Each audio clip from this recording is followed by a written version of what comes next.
तो दतिया उपचुनाव का दंगल बेहद दिलचस्प हो गया है। वो क्यों, वो भी समझाएंगे। सिंधिया की एंट्री कैसे हुई, वो भी आपको समझाएंगे। और अब आगे क्या कुछ हो सकता है, इस पर भी चर्चा करेंगे मेरे सहयोगी साजिद के साथ। तो साजिद, दतिया उपचुनाव का दंगल इस वक्त केंद्र से लेकर मध्य प्रदेश की राजनीति में ये मुद्दा गरमाया हुआ है। अब इस खेल में कैसे ज्योतिरादित्य सिंधिया की एंट्री हुई है और क्यों हुई है, सबसे पहले इस पर बात कर लेते हैं। आखिरकार ज्योतिरादित्य सिंधिया को वहां का मुख्य चुनाव प्रभारी बीजेपी ने बना दिया है, लेकिन सबसे बड़ा सवाल यह कि आखिर क्यों। देखो मृत्युंजय, है क्या, हम लोग सब देख रहे हैं कि टिकट कटा, चीजें हुई, नरोत्तम की जगह दूसरे को टिकट मिल गया और वहां नरोत्तम मिश्रा के समर्थकों ने पूरा हंगामा बवाल कर दिया। अब जो खबर है सबसे बड़ी, जो आप बता रहे हो दर्शकों को, कि भाई वहां अब सिंधिया चुनाव प्रभारी बना दिए गए, सारी कमान उनके हाथ में हो गई। अब लोग सोच रहे हैं कि भाई सिंधिया को ये कमान क्यों दी गई। तो इसके पीछे एक बहुत बड़ी वजह है, और वो वजह है कांग्रेस उम्मीदवार। सब लोग सोच रहे होंगे कांग्रेस उम्मीदवार सिंधिया की वजह से या नरोत्तम मिश्रा की वजह से सिंधिया को बनाया गया है। नहीं, पहली जो सबसे अहम वजह है वो कांग्रेस उम्मीदवार घनश्याम सिंह जी। घनश्याम सिंह दतिया राजघराने से आते हैं। अच्छा। और ये ग्वालियर राजघराने से आते हैं। तो आप ये समझ लीजिए कि अब दतिया के इस दंगल में राजघराना वर्सेस राजघराना हो रहा है। उसमें अहम बात यह है कि भाई ग्वालियर चंबल का जो पूरा इलाका है, ये पूरा परिक्षेत्र है, वहां इनका ठीक ठाक अच्छा खासा वो है सिंधिया का। सिंधिया वहाँ सक्रिय हैं और पिता के टाइम से सारी चीजें रही हैं, उनकी वहाँ आना जाना सारी चीजें रही। तो भारतीय जनता पार्टी को लगा कि जब कांग्रेस ने एक इतना मजबूत उम्मीदवार दे दिया, क्योंकि एक तो नरोत्तम मिश्रा का टिकट कटने के बाद जिस उम्मीदवार को दिया, वहाँ सबसे मेन बात ये लग रही है कि भाई एक डर है कि वो चाहे अपनों से डर है या कमजोर प्रत्याशी के रहने से डर है या वहाँ दूसरा कांग्रेस प्रत्याशी, उस पर भी बात की जाएगी। बिल्कुल। तो घनश्याम मिश्रा की वजह से सिंधिया को वहां लाया गया। घनश्याम सिंह की वजह, घनश्याम सिंह जो है वो, उनके जो पिता रहे जूदेव सिंह, वो वहां बहुत सक्रिय थे और वो राजघराना वहां दतिया में पूरा काफी जनता के बीच। और यहाँ तक घनश्याम सिंह भी 2 बार विधायक रह चुके हैं। और सबसे अहम बात ये कि भाई जब 2023 का चुनाव था तो ये भारतीय जनता पार्टी की गढ़ रही, सीट रही, लेकिन कांग्रेस के उम्मीदवार ने राज ने छीन ली। 2023 के चुनाव में सीट छिन गई। तो उसके बाद ये जब उनकी कांग्रेस वाले जीत गए वहां से, हालांकि उनकी सदस्यता चली गई और उसके बाद अब ये चुनाव हो रहा है। लेकिन नरोत्तम को ये उम्मीद नहीं थी कि इस तरह की चीज हो जाएंगी। हम लेकिन मेन सवाल पर उठ कर आते हैं कि अब सिंधिया की एंट्री के बाद अब सिंधिया के लिए भी थोड़ा सा वहां पर कह सकते हैं अग्नि परीक्षा जैसी स्थिति वहां उनके लिए हो चुकी है। बिल्कुल। साजिद, यहाँ पर 2 चीजें जो बड़ी निकल के सामने आती हैं कि अगर वहां पर ज्योतिरादित्य सिंधिया, क्योंकि बहुत बड़ा नाम है, मध्य प्रदेश की राजनीति में पहले मुख्यमंत्री की रेस में रहे, उसके बाद पार्टी बदली, फिर केंद्र की राजनीति पहुंच गए, बीजेपी का दामन थामकर केंद्रीय मंत्री।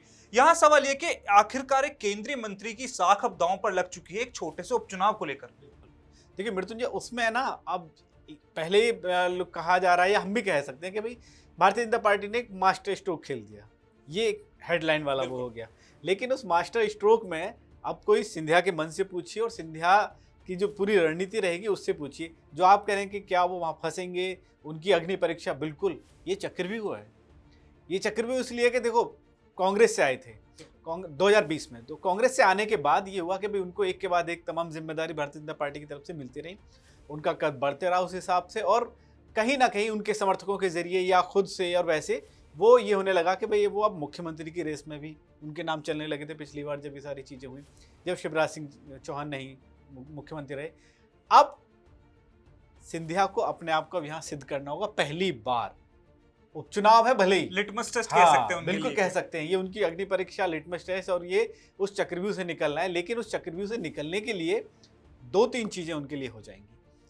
अपने पहले उन तमाम कार्यकर्ताओं से लड़ना होगा, मतलब लड़ने से मतलब है मेरा कि उन कार्यकर्ताओं को समझाना या मनाना होगा कि कई बार होता है ना कि भाई अंदरूनी कलह के चक्कर में भारतीय जनता पार्टी का उम्मीदवार कहीं कोई नुकसान अगर हुआ तो उसका ठीक रवि सिंधिया के सर फूटना है। हाँ, प्रभारी आपको प्रभारी बना के भेजा ना, आपको सारी चीजें करनी थी। और उनको ये डर है कि नरोत्तम मिश्रा के समर्थक या नरोत्तम मिश्रा के जो तमाम वोटर हैं, क्या वो अब भारतीय जनता पार्टी के उस उम्मीदवार के लिए अपना वो समर्थन दिखा पाएंगे, वो उसको वो उस तरह से वोटिंग करेंगे, मतलब वो जीत की तमाम पहले बवाली देख चुके हैं। बिल्कुल भाई, ट्रेलर तो देख लिया, अब मान भी गए, कह रहे हैं कि भाई सब मान मनोबल हो गया। भोपाल गए थे नरोत्तम मिश्रा, वहां पर वो बैठे मोहन यादव बैठे, प्रभारी बैठे और एक और मेन आदमी है वो बैठे, 3-4 लोगों ने बंद कमरे में और कह मुलाकात भी की। चुके हैं कि मैं तो हाँ। अब आशुतोष तिवारी हैं उनके नामांकन में मुख्यमंत्री के साथ जाऊंगा, कह भी चुके हैं कैमरे के सामने आके, लेकिन वो है ना लेकिन पर्दे के पीछे की कहानी साजिद। हाँ, राजनीति में यही होता है ना। देखो होता क्यों है, अगर आप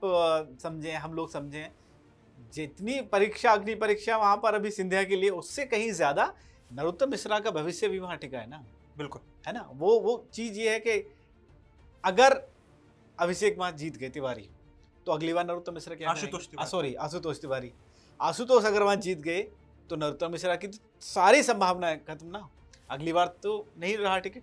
भाई जब एक बार हार गए, उसके बाद जब उपचुनाव हुआ, और उपचुनाव में जब ये लगा, कितने दिन के लिए देना, 3 साल के लिए, 2 साल के लिए, 2028 में चुनाव होना है मध्य प्रदेश में, 26 में भी होना, तो भारतीय जनता पार्टी हो सकता था ये कर लेती कि भाई चलो एक मौका और दे के देखते हैं, क्या पता नरोत्तम जो है वापस आ जाए। और उन्होंने जब हारे थे तब वही वाला डायलॉग जो महाराष्ट्र से लेकर हर जगह तक चलता है कि मुझे ऐसे समझ लेना, वो समंदर वापसी वाला, मैं प्रॉपर उसकी याद नहीं कर पा रहा हूँ, कि मुझे किनारों को वो होता देख मुझे ही मत समझ लेने के वापस नहीं आऊँगा।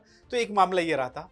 तो भारतीय जनता पार्टी ये कर सकती थी, लेकिन जब बीजेपी ने मन बना लिया कि उनको टिकट देना ही नहीं इस बार, और अगली बार वो जीत जाते हैं तिवारी, तो नरोत्तम मिश्रा का मामला वहाँ से खत्म, वो चैप्टर क्लोज उनका सियासी।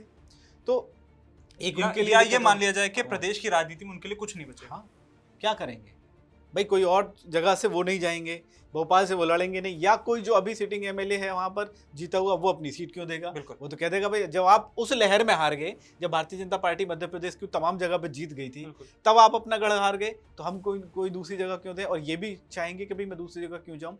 तो स्थिति इनके लिए भी बहुत अच्छी नहीं है, स्थिति इनके लिए भी करो मरो वाली है। अब अगर वो जीत गए तो भी दिक्कत है, और हार गए, जो एक संभावना है कि किसी तरह से अगर भारतीय जनता पार्टी का कैंडिडेट यहाँ से हार गया तो भी उसका ठीकरा सिंधिया पे तो फूटेगा ही फूटेगा कि भाई आप तो चलो प्रभारी थे। सिंधिया तो ये भी कह सकते हैं कि साहब उनके जो समर्थक थे लास्ट टाइम पे सारी चीजें, तो यानी क्या जाए गुटबाजी वाला, गुटबाजी का जो टैग लग जाएगा उनके ऊपर। फिर ये लगेगा कि भाई नरोत्तम मिश्रा ने जो बाहर कहा था, या जो पार्टी के तमाम लोगों के बीच में बैठ के कहा कि नहीं अब मैं नामांकन में भी जाऊंगा, पूरा समर्थन भी है, हंगामा भी नहीं करे, इसका मतलब क्या हरवा दिए। तो यहाँ तक ये कहा जा सकता है नरोत्तम मिश्रा के लिए दोनों स्थितियां करो या मरो वाली है, या एक तरफ को एक तरफ खाए वाली स्थिति नरोत्तम मिश्रा के लिए। लेकिन साजिद, क्या ऐसा नहीं हो सकता था कि नरोत्तम मिश्रा अगर अपने तेवर थोड़े से कम रखते, सही मौके का इंतजार करते, क्योंकि जैसा आपने भी पहले कई बार कहा है कि राजनीति अक्सर मौकों पर निर्भर करती है, कौन किस मौके को भुना जाए।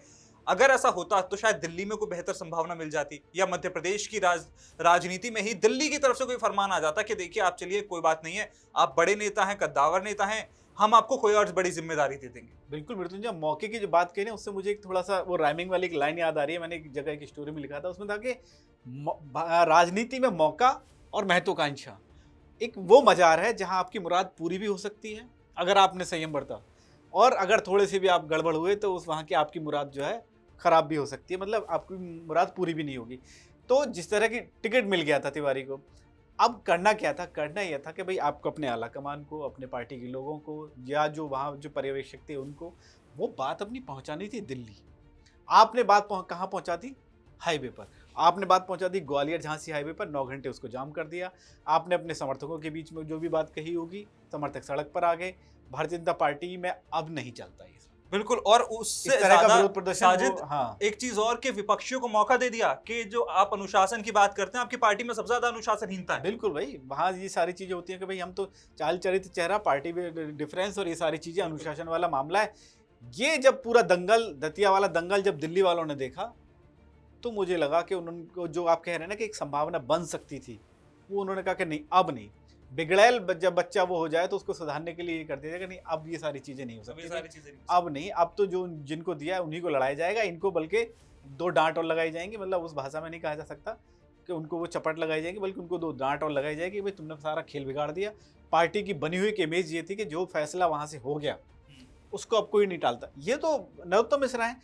कहाँ मध्य प्रदेश में सीएम बदले, हरियाणा में सीएम बदले, गुजरात में सीएम बदले, उत्तराखंड में सीएम बदले, राजस्थान में सीएम बदले, और 2-3 जगह चलते हुए सीएम बदले, कहीं से चूं की आवाज नहीं। तो मुख्यमंत्री बदल देना और एक विधायक का टिकट में वहां से कोई विरोध नहीं हो रहा, और आप जो है टिकट नहीं मिलने पर अगर विरोध कर रहे हैं, तो भारतीय जनता पार्टी में अब ये सब चीजें नहीं चलती। तो मुझे लग रहा है कि उन्होंने अपनी वो संभावनाओं को खुद ही जो है वो कर दिया, स्वाहा कर दिया। तो यानी ये कहा जा सकता है कि दतिया का जो उपचुनाव है, ये दो लोगों के लिए बहुत ज्यादा जरूरी हो गया है। एक ज्योतिरादित्य सिंधिया, उनका लिटमस टेस्ट है। अगर जीत जाते हैं तो बहुत बढ़िया, और अगर हार जाते हैं तो उनकी साख दांव पर लगी हुई है कहीं ना कहीं उस क्षेत्र को लेकर कि आपका प्रभाव आपके क्षेत्र में कितना, और आगे 2029 के चुनाव में भी उनकी, मुझे लगता है ये जो अग्नि परीक्षा होगी, ये रिजल्ट जो होगा आगे आने वाली उनकी राजनीति तय करेगा। और दूसरी तरफ नरोत्तम मिश्रा अगर जीते तो भी फंसेंगे, और अगर बीजेपी कैंडिडेट चुनाव हार जाते हैं तो भी उनके लिए मुश्किलें बढ़ जाएंगी। लेकिन दतिया का ये दंगल वाकई में बेहद दिलचस्प हो चला है। अब देखना होगा कि आखिरकार वक्त बताएगा कि क्या नतीजा सबके सामने आता है।